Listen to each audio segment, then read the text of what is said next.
Paris, 1925. A man walks into the Hotel de Crillon, one of the most luxurious hotels in the city.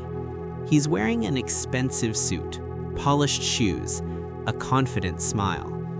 He sends telegrams to 5 of the most successful scrap metal dealers in France. The message is simple.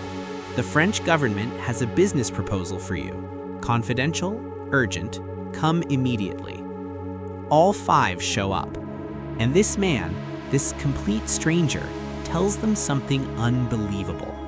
The French government is secretly dismantling the Eiffel Tower, and they want to sell it for scrap metal. And here's the insane part. They believed him. He walked away with tens of thousands of francs, a fortune.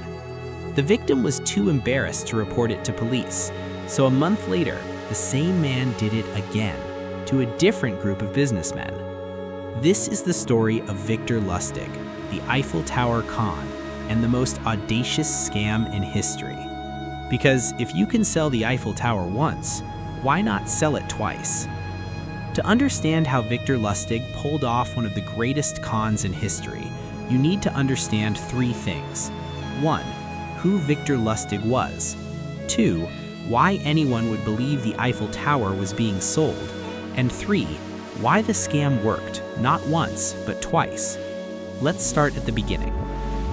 Victor Lustig was born in 1890 in Austria-Hungary, what is now the Czech Republic. And from a very young age, he had one skill: charm. He could talk to anyone. Rich, poor, educated, illiterate, didn't matter. People liked him, trusted him. By his early 20s, Lustig was working as a con man on transatlantic ocean liners, the ships that carried wealthy Europeans and Americans across the Atlantic. He'd dress impeccably, sit at the bar, strike up conversations with millionaires, and by the end of the voyage, they'd have invested in some business opportunity he invented on the spot. Fake oil deals, fake land sales, fake anything. He spoke 5 languages fluently: German, English, French, Italian, and Czech. He had a scar on his face, supposedly from a duel over a woman. It made him look dangerous, romantic. Women loved him, men wanted to be him. And by 1925, Victor Lustig had conned his way across Europe and America for over a decade. But he wanted something bigger, something legendary. So he moved to Paris, and he read the newspapers. Here's what most people don't know about the Eiffel Tower. In 1925, it was falling apart. The Eiffel Tower was built in 1889 for the World's Fair. It was supposed to be temporary, a 20-year structure, then demolished. But Parisians loved it, so it stayed. By 1925, 36 years later, it was rusting, corroding, expensive to maintain. And newspapers were running stories asking, should Paris tear down the Eiffel Tower? Some politicians said yes, it's an eyesore, it's dangerous, it costs too much to repair. Victor Lustig read these articles, and he had an idea. What if the French government really was planning to dismantle it? What if they were selling it quietly to avoid public backlash? And what if he could convince scrap metal dealers that he was the government official in charge of the sale? It was insane, audacious, impossible. So naturally, Lustig decided to do it. Spring, 1925. Victor Lustig rented a suite at the Hotel de Crillon, one of the fanciest hotels in Paris. He had expensive stationery printed with fake government letterhead. Then he sent telegrams to 5 of the biggest scrap metal dealers in France. The Ministry of Posts and Telegraphs requests your presence for a confidential government matter. Urgent. All 5 showed up. Lustig met them in his suite, impeccably dressed, confident, official documents spread across the table. He told them, "Gentlemen, what I'm about to tell you is highly confidential. The French government has made a decision. The Eiffel Tower is too expensive to maintain. We are dismantling it, selling it for scrap metal." He paused, let that sink in. "But we cannot announce this publicly. There would be outrage, protests, so we are conducting this sale quietly, discreetly." He showed them documents, blueprints of the tower, estimates of the scrap weight, 7,000 tons of iron. Then he said, "I am inviting you to submit sealed bids. The highest bidder will win the contract, but this must remain confidential." The dealers were stunned, but they believed him. Why wouldn't they? He had government stationery. He was staying in a luxury hotel.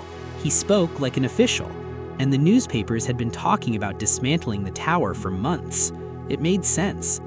Over the next few days, the dealers toured the Eiffel Tower. Lustig arranged it, acted like a government escort. He even hired a limousine to drive them around Paris. One dealer, André Poisson, was especially eager. He was new to Paris, wanted to make a name for himself, wanted to be the man who bought the Eiffel Tower. Lustig sensed this, and he zeroed in on Poisson. He pulled him aside privately and said, "Look, I'll be honest with you. I'm a government official, but I don't make much money. If you want to win this contract, a little encouragement would help." Translation, a bribe. Poisson understood. This made it feel even realer. Of course, a corrupt French official would ask for a bribe. So Poisson paid Lustig the bribe and submitted the highest bid. Lustig collected the money, tens of thousands of francs, and told Poisson, "Congratulations, you've won the contract. I'll be in touch with the final paperwork." And then Victor Lustig disappeared. He took a train to Vienna with a suitcase full of cash. André Poisson waited for the paperwork, and waited, and waited. Days passed, then weeks. Eventually, Poisson realized he'd been scammed.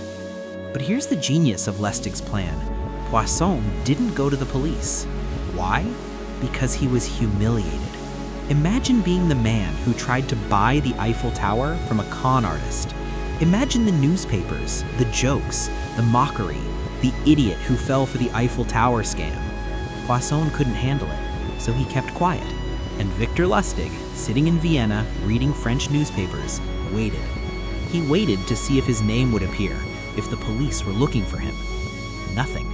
No police reports, no headlines, no investigation. Poisson had stayed silent, and Lustig thought, if it worked once, why not do it again? 1 month later, Victor Lustig returned to Paris. He checked into the same hotel, the Hotel de Crillon. He printed new fake government stationery, and he sent telegrams to a completely different group of scrap metal dealers. Same story, same setup, same con. The government is dismantling the Eiffel Tower. Confidential sale. Submit your bids. And once again, they believed him. This time, Lustig was even more confident. He'd done it before. He knew exactly how to play it. He collected another round of bids, another bribe, another suitcase of cash. But this time, something went wrong. One of the dealers got suspicious, started asking questions, made some phone calls, and when the dealer couldn't verify Lustig's story, he went to the police. Victor Lustig heard about it, and he disappeared again. This time, he fled to America, New York City. Victor Lustig spent the next decade in America, running scams. He sold a money printing machine to Al Capone. Yes, that Al Capone. The machine supposedly doubled any bill you put into it. Of course, it was fake, but Capone didn't kill him. Why? Because Lustig was smart. He gave Capone his money back and said, "It didn't work, I'm sorry, here's your money." Capone was so impressed by Lustig's honesty, giving the money back, that he gave him a reward for being trustworthy. Lustig also ran a massive counterfeit money operation, printing fake US bills. But in 1935, he was finally caught, arrested, convicted. He was sent to Alcatraz, the most infamous prison in America. And in 1947, Victor Lustig died in prison from pneumonia. But his legend lived on. The man who sold the Eiffel Tower. Twice. So what's the lesson here? How did Victor Lustig sell the Eiffel Tower, one of the most famous landmarks on Earth, not once, but twice? 3 reasons. 1, confidence. Lustig didn't act like a con man, he acted like a government official. Suit, documents, hotel suite, limousine. People don't question confidence. 2, plausibility. The Eiffel Tower really was falling apart. Newspapers really were talking about dismantling it. The best lies are wrapped in truth. 3, shame. The victims didn't report the scam because they were embarrassed, and Lustig knew that. He counted on it. Here's the thing. This scam still works today. Not the Eiffel Tower, but the psychology. Confidence, plausibility, shame. People fall for it every single day. Fake investment opportunities, fake government officials, fake business deals. Because human nature hasn't changed since 1925. We want to believe, we want to trust, we want to be the person who got the inside deal. And con artists know that. Victor Lustig didn't just sell the Eiffel Tower, he sold the idea that you could get something for nothing, that you were special, that you were in on the secret. And that's a scam that never gets old. The Eiffel Tower is still standing, over a century later. Millions of people visit it every year.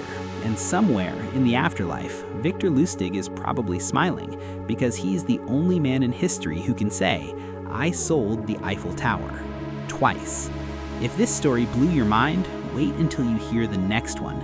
A man convinced a Brazilian bank to buy an airport in Nigeria for $242 million. The airport didn't exist.